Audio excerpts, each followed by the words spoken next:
지존자 또는 전능자라고 하는 단어를 사용해서 하나님을 부르는 것을 알게 됩니다.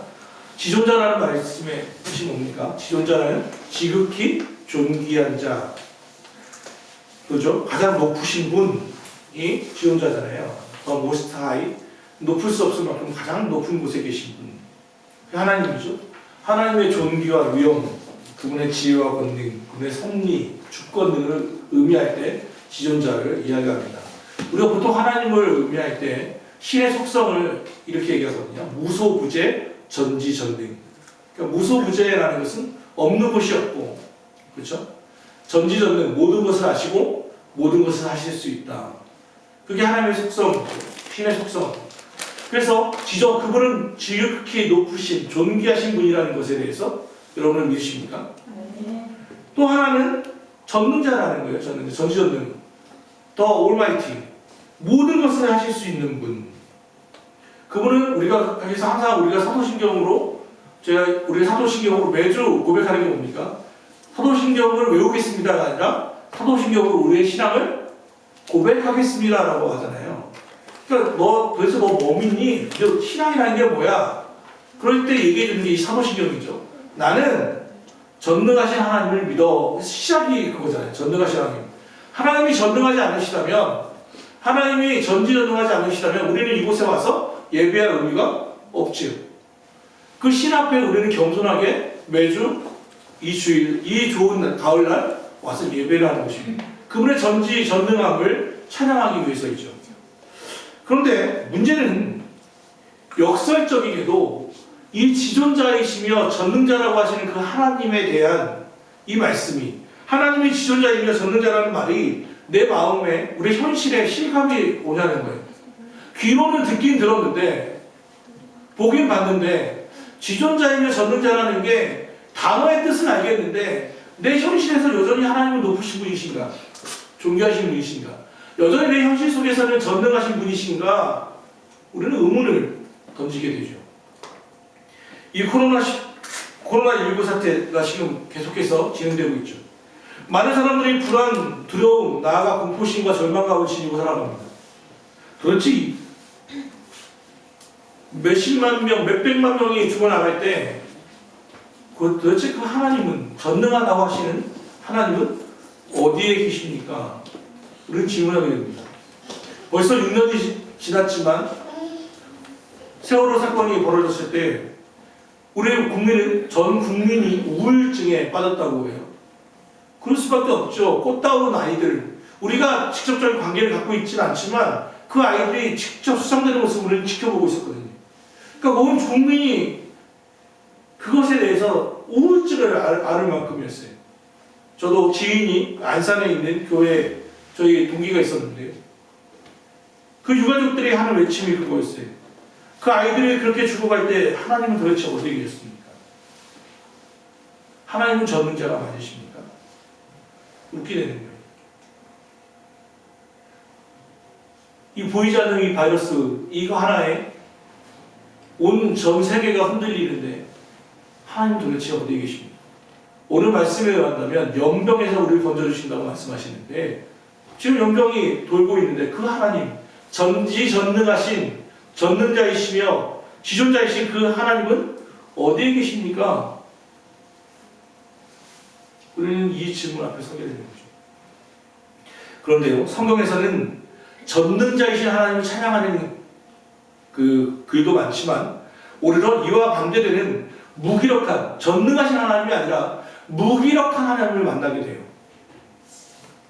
요셉이 자기 아무런 잘못이 없을 때 형제들에게 팔려갈 때, 형제의 배신을 당하고 그것도 노예로, 아빠의 귀한 아들에서 노예로 팔려갈 때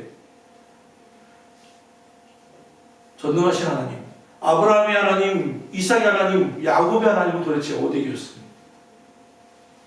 모세가 나이 40에 동포인 이스라엘을 해방시키기 위해서 또 애굽인 2명을 살해하고 해방의 이빨을 들었을 때 그는 결국 쫓겨나게 되었고, 이 미디안 광야에서 40년을 유리하는 사람이 되었습니다.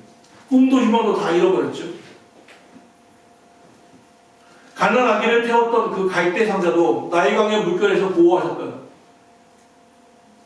그 애굽의 공주와 만나게 하셨던 그 하나님은, 전능하신 하나님은 지금 40년이 흘러서 이제는 제법 뭔가 좀 하려고 할 때, 그때 하나님은 도대체 어디에 계시다는 것입니다. 아무런 잘못도 없었던 다윗, 그가 잘못했다는 것은 단지 자기 장인 왕보다 뛰어났다는 그 사실 하나밖에 없는데, 질투심에 사로잡혀 있는 그 미치광이 왕 앞에 그 쫓긴 하루 아침에 부마라고 하는 공주의 사위라고, 공주의 남편이라고 하는 지위와 장군이라고 하는 모든 사회적 신분을 다 박탈당하고 유대의 광야로 쫓기는 신세가 되었고, 결국 어디까지 쫓기냐면 자기가 최초로 죽였던 골리앗의 고향인 블레셋의 아비멜렉이라고 하는 그 왕 앞에서 자기 목숨을 보존하기 위해서 정신병자 미친 채를 하면서 침을 흘리고 헛소리를 하면서 온세 산발을 하고 그렇게 미친 채 하면서 겨우 빠져나왔을 때, 그가 골리앗을 때려잡을 때에 하셨던 그의 물맷돌을 주장하셨던 그 하나님은 어디에 계시는 겁니까? 성경에서 말하는 무기력한 하나님의 열정은 예수님의 십자가 앞에서 드러나게 됩니다. 당신의 그 사랑하시는 예수 그리스도께서 십자가에 못 박혀 죽으실 때 외쳤던 그 외침을 여러분은 기억하고 계십니까? 엘리, 엘리, 라마 사박다니. 나의 하나님, 나의 하나님, 왜 나를 버리셨습니까? 나의 하나님, 나의 하나님, 왜 나를 버리셨습니까? 이 모습은 우리 현실에서의 우리 모습이 아닙니까? 지극히 지존자라고 하시는 그 하나님은 너무도 높으셔서, 지극히 높은 곳에 계셔서 지극히 낮은 나같이 천한 것하고는 상대도 하지 않으시는 고귀한 분처럼 느껴질 때가 여러분 신앙생활 하면서 있지 않아요? 전능하신 올마이티, 모든 것을 하실 수 있다고 하는 그 하나님은 오히려 나를 침묵하시고 외면하시는 것 같아 보이는 냉정한 그 하나님을 만나고 나죠. 오랜 기도에도 변하지 않는 나의 상황들, 꿈쩍하지 않는, 오랫동안 전도를 위해서 기도하지만 여전히 철벽을 치고 있는 내 남편, 또 내 아내, 우리 아이들, 나아지지 않는 나의 통장의 잔고들, 줄어들지 않는 대출과 그 빚, 보이지 않는 출구, 언제 올지 모르는 새벽, 도대체 전능하신 하나님은 어디에 계신 겁니까? 왜 하나님은 우리에게 이런 고난과 환난을 허락하시는 것일까요? 우리가 말씀을 읽을 때 착각하면 안 되는 것이 하나 있습니다. 하나님은 그 고난 그 자체를 없애시는 분이 아니라는 것입니다. 오늘 말씀에도 보면 3절에 보면 이는 그가 너를 새 사냥꾼의 올무에서와 심한 전염병에서 건지실 것이미로다 라고 말합니다. 이거 표준세번역으로 다시 읽으면 정녕 주님은 너를 사냥꾼의 덫에서 빼내주시고 죽을 병에서 너를 건져주실 것이다 라고 말합니다. 무슨 얘기입니까? 지금 이 시편 기자는 어떤 상태라는 거예요? 사냥꾼의 덫에서 빼내주신다는 것은 지금 어떤 상태라는 거죠? 사냥꾼의 덫에 걸려있는 상태라는 거예요. 질병에서 건지신다는 말을 표준세번역으로 뭐라고 하냐면 죽을 병에서 건지실 것이다. 그 얘기는 뭐예요? 지금 질병에 노출되어 있다는 뜻이.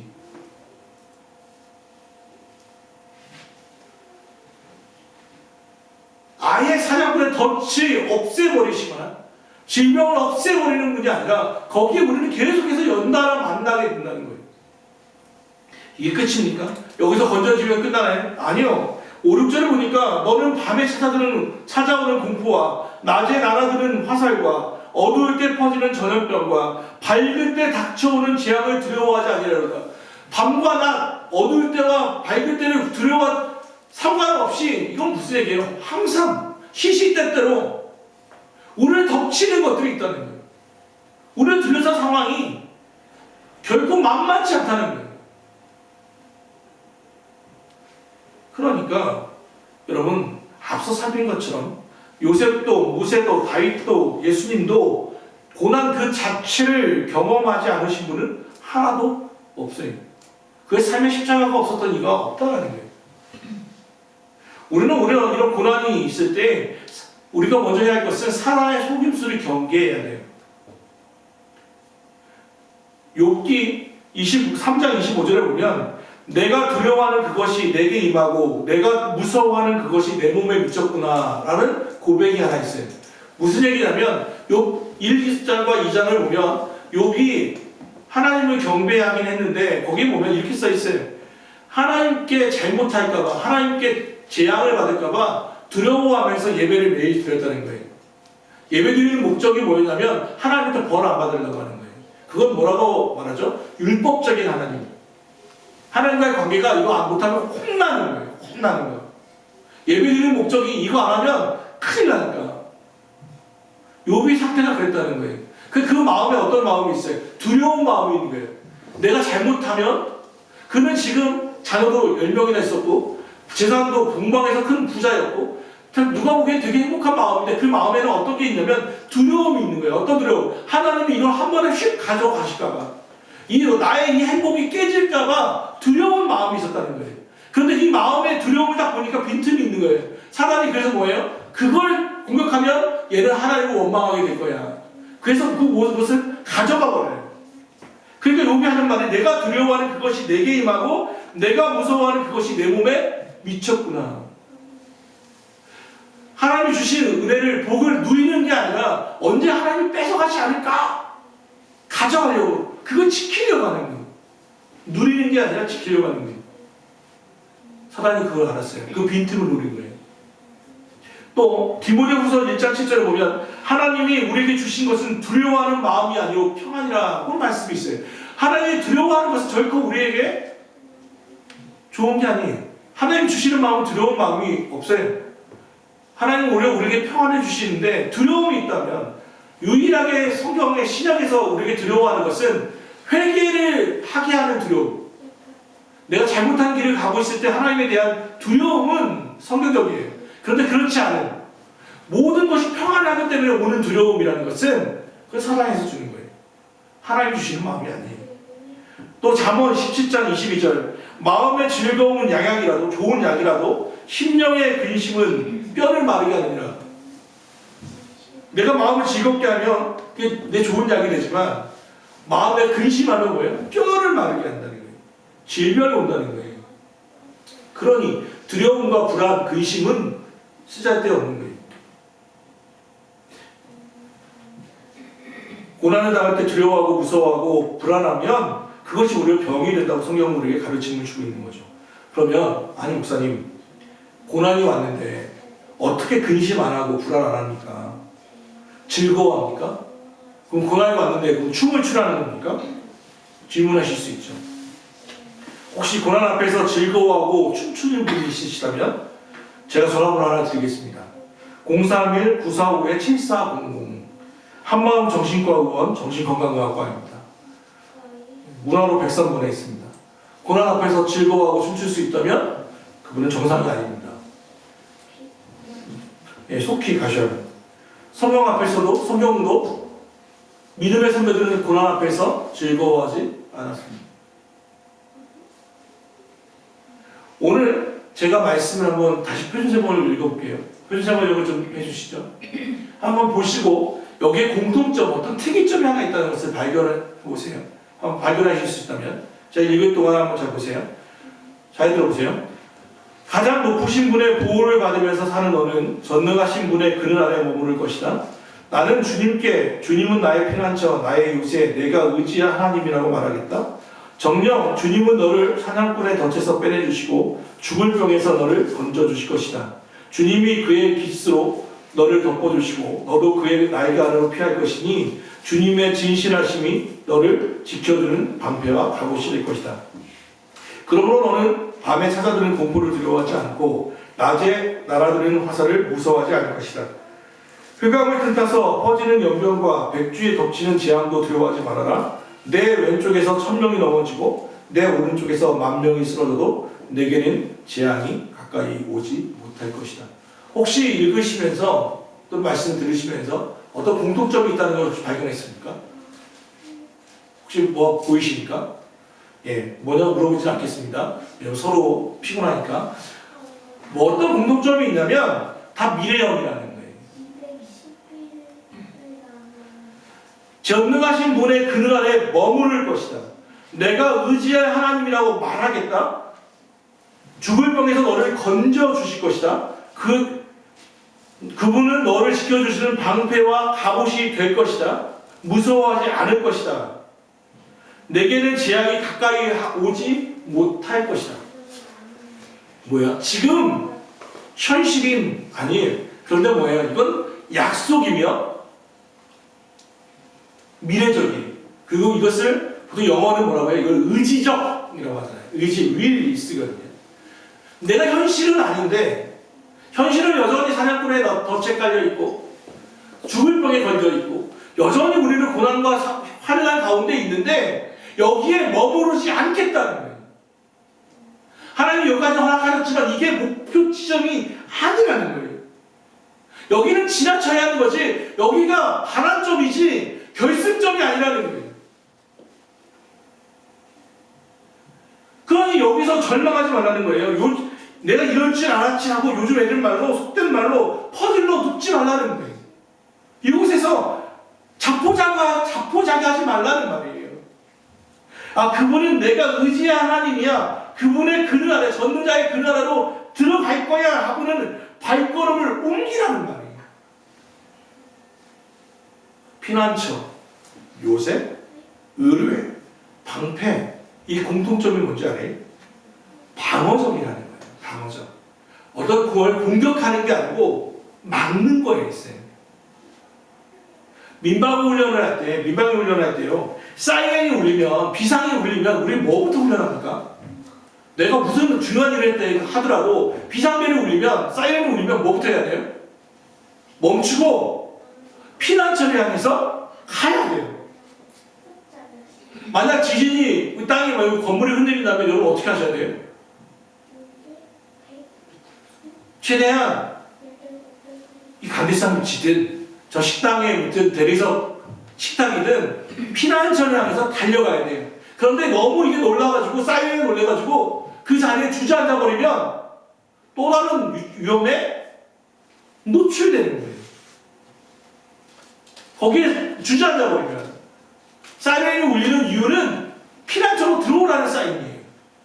빨리 가장 근처에 안전한 곳으로 들어가라는 거예요. 그게 사이렌이 울리는 목적이에요. 고난이라고 하는 사이렌이 울리는 이유는 빨리 전능자의 그늘 아래로, 지존자의 그늘 아래로 들어오라는 거예요.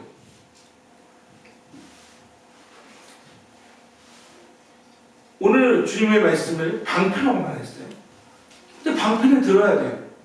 그런데 내가 방패를 들 힘이 없어요. 그러면 방패를 덮고라도 있어야 돼요.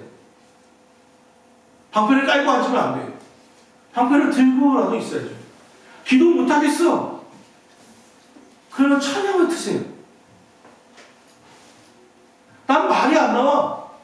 내가 너무도 답답하고 기가 막혀서 말이 안 나와. 그러면 우세요. 아무것도 하지 않아도 돼요. 주님 앞에만 서세요. 주님 앞에서 눈물만 흘리다가 가십시오.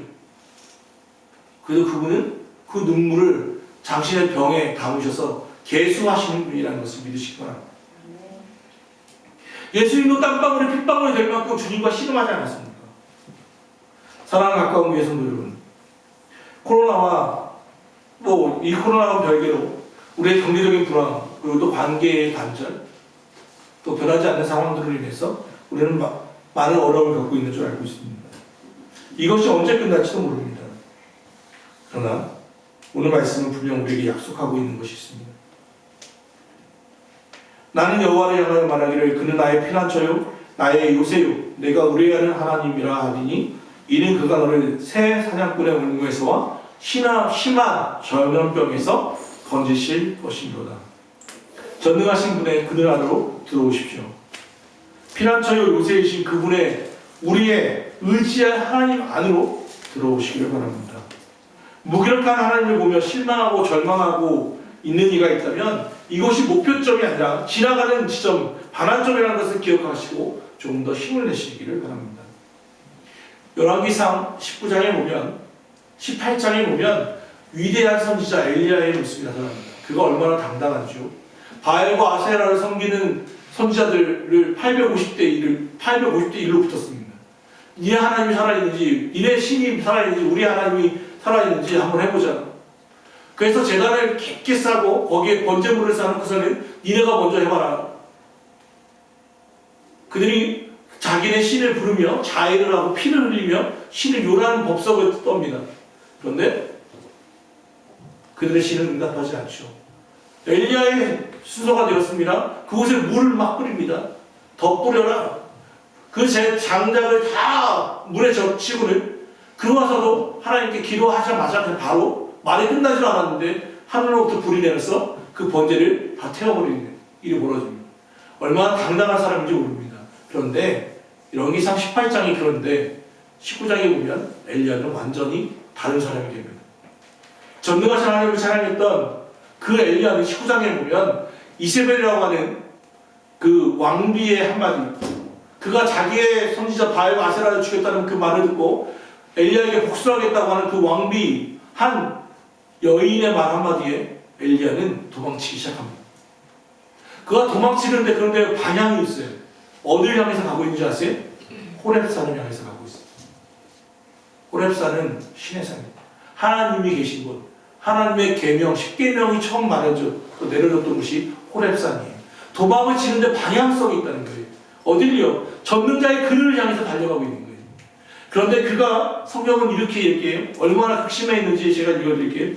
자기 자신은 광야로 들어가 하룻길을쯤 가서 한 노덴나무 아래에 앉아서 자기가 죽기를 원하며 이르되 여호와여 넉넉하오니 지금 내 생명을 거두시옵소서. 나는 내 조상들보다 낫지 못하니이다 하고 노덴나무 아래에 누워 자더니 천사가 그를 어루만지며 그에게 이르되 일어나서 먹으라 하는지라. 본즉 머리맡에 숯불에 구운 떡과 한 병 물이 있더라. 이에 먹고 마시고 다시 누웠더니 여호와의 천사가 또다시 와서 어루만지며 이르되 일어나 먹으라. 내가 갈 길을 더 가지 못할까 하더라 하는지라.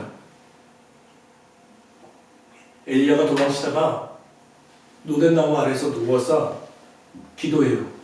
뭐라고 기도하냐면 이 상황을 바꿔달라고 기도하지 않아요. 여호와여 넉넉하오니 지금 내 생명을 거두시옵소서.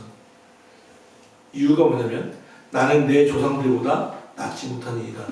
앞에 있었던 위대한 신앙의 선지자들에 비하면 나는 선지자라는 직위를 가지고 있지만 나는 여전히 못한 사람입니다. 그는 심한 열등감과 자괴감에 빠져 있습니다. 그래서 하나님 나를 좀 죽이십시오 하는 거예요. 하나님이 네가 그러고도 선지자냐? 야, 네가 그러고도 내 이름을 전하는 사람이냐? 내 뜻을 선포하는 선지자냐? 말하지 않으셨어요. 묵묵히 천사를 보내셔서 그를 어루만져 도망치다 부르터진 그 발을 어루만지고 근육이 깜깜해진 그 종아리를 어루만져요. 그리고 숯불에 구운 떡 하나와 물 한 병을 줘요. 다시 그는 머리맡에 다시 노덴나무에 누웠어요. 그런데 천사가 그에게 하는 말이 뭐냐면 네가 갈 길을 다 가지 못할까 하노라. 그의 상황과 환경을 네가 왜 이렇게 믿음 없냐라고 탓하시는 게 아니라 네가 가던 그 길을 가지 못할까 내가 염려된다. 그가 어디를 향해 가고 있는데 호렙산을 향해서 가고 있어요. 전능자의 그늘을 향해서 지금 그는 가고 있어요. 그분은 그의 방향성을 보았어요. 왜 여기까지밖에 못 왔냐고 물어보지 않았어요. 네가 왜 여기 서 있느냐고 묻지도 않았어요. 이미 그분은 전지전능하셨어요. 하나님은 그를 옮겨서 호렙산으로 옮길 수 있는 능력이 없으셨던 분이 아니에요. 전능하지 않았던 분이 아니에요. 그는 묵묵히 그의 발걸음 순서에 맞춰서 움직였을 뿐이에요. 하나님이 능력이 없어서 예수님이 십자가에서 외면하신 게 아니에요. 그 길이 여러분과 나를 살리는 길이기에 당신의 무기력한 전능하심을 보이신 거예요. 우리가 착각하고 있는 것이 전능하다고 하면 모든 것을 할 수 있다는 말에 대단한 위대한 일을 생각하지만 어떤 신들도 모든 신도 전능하다고 얘기하지만 진짜 하나님의 전능하심은 우리를 위해 모든 걸 포기할 수 있는 전능함이에요. 사랑하는 피조물을 위해서 당신의 전능하신 능력을 제한하실 수 있는 무기력까지도 하실 수 있는 분이 전능하십니다. 고난을 없앨 수 있지만 이것을 통해서 이 아이를 위해서 참아주는 거예요. 저는 우리가 잘 아는 이야기처럼 번데기에서 나비가 튀어나오려고 하면 뭘 합니까? 조금씩 날개를 꿈틀꿈틀하면서 그 좁은 틈을 해서 나와요. 얼마나 애타는지. 그래서 어떤 이가 그랬다고 하죠. 번데기를 가위로 잘라줬대요. 더 쉽게 나오라고. 너무 애타서. 그분은 전능하시니까. 이렇게 해서 잘라줬어요. 그때 어떤 일이 벌어졌어요? 나비가 날지 못하는 거예요. 그것을 빈틈을 기어나오면서 강해졌을 때, 날개에 힘이 붙었을 때 비로소 완전한 진짜 나비가 되더라는 거예요. 그게 진짜 우리가 아는 전능함이에요. 하나님 말하는 전능함은 이 무기력까지 포함한 사랑하는 아이를 위해서 참을 수 있는 전능함이에요. 피조물을 위해서 고난을 직접 당하시는 전능함이에요. 그래서 하나님은 전능하시고 지극히 높으신 분이에요. 가장 낮은 자리까지 오셨던 분이기에 그분은 역설적으로 높으신 지존자이십니다. 사랑하는 여러분, 죽고 싶은 절망감 속에서도 호렙산 전능자의 그늘 아래로 달려가고 있는 엘리야를 도우시는 그 하나님의 음성을 듣고 계십니다. 네가 갈 길을 다 가지 못할까 염려하노라. 그 염려 어린 주님의 음성을 들으시다면 여러분의 신발끈을 다시 한번 고쳐낼 수 있기를 바랍니다. 많이 걸으려고 하지 마십시오. 뛰려고 하지 마십시오. 방향성을 포기하지 마십시오. 오늘 한 걸음 그러면 족합니다. 내일의 일은 내일이 없나. 오늘 우리에게 주어진 조금만 더 전능자의 그늘로 들어가는 것밖에 없습니다. 전능자의 그늘이 여러분의 바로 앞에 있습니다. 그 그늘 안에서 쉼과 안식을 누릴 수 있기를 바랍니다. 오늘의 예배는 우리가 매주 드리는 예배 또는 매일 드리는 그 기도는 구운 떡, 숯불에 구운 떡과 물 한 병 같은 것입니다. 영원한 안식이신 하나님께 나아가는데 어떻게 힘을 내겠습니까? 떡 하나와 물 한 병이면 족합니다. 그게 바로 매주일 드리는 우리의 예배이며 여러분이 매일 또는 여러분이 정해진 시간에 주 앞에 드려지는 기도이며 읽는 말씀이며 서바이벌이 바로 그런 역할을 합니다. 여러분 전능자의 그늘 안에서 편히 쉬시는 그날까지 포기하지 말고 방패를 들고 피난처를 향해서 달려가는 저와 여러분이 되기를 주 예수 그리스도로 축원합니다. 네. 선한 하나님,